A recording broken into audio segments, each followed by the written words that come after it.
Hey, what's going on, everybody? Welcome back to the channel. Today I'm out on this lake called Poplar Tree Lake just above Memphis. I got on this lake, and one thing I noticed was it's pretty narrow. It's kind of like a mile and a half long, but very, very narrow. So the wind really, if there is any wind in July, it really doesn't turn anything up. And this is also a lake that they're not pulling current on a regular basis because they're not like drawing it for power or anything like that. And we don't get a lot of rain during the month of July, August and September.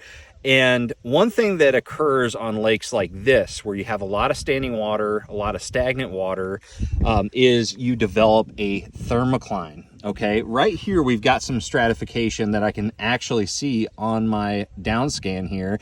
You can see the water column from the surface down to about 12 foot is pretty normal. It's pretty, it's that dark black coloration. And then below that, you've got this hazy layer of water column that, to me, I'm interpreting that as very low oxygen content, so probably not inhabitable. And so this is something that you have to pay attention to during the summertime on a lot of lakes, is once you start developing a thermocline. Now some thermoclines, you'll only see a band in the middle of the water column.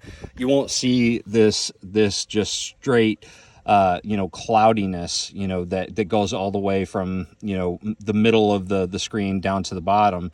And really what that is denoting is it's denoting the layer of water, which goes from, the warmer water on the top that is highly oxygenated to the low oxygenated and cooler water below it. And, this is a time of the year that is so super important, because if there isn't enough oxygen down in deeper water areas below the thermocline, the fish just aren't going to be there. So one of the things that you need to do to combat this is, if you do start seeing some sort of stratification on your electronics, make sure that you note what depth it starts at, because that's generally the max depth that you want to fish. So for today, I'm not going to want to fish more than 12 feet, because that's where I know that the oxygen is dramatically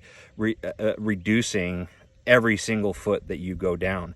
So this time of year, make sure that you recognize when there's a thermocline happening, and try to fish structure that corresponds with that depth where it starts. So I'll fish anything from 12 foot to shallower than that. All right, so just kind of a PSA for you guys. Make sure you always pay attention to your graphs and pay attention to stratification during the hottest times of the year. Thank you guys for watching. If you have any questions at all, make sure you drop a comment below. Other than that, I'm going to see you out on the water. Always trust the process.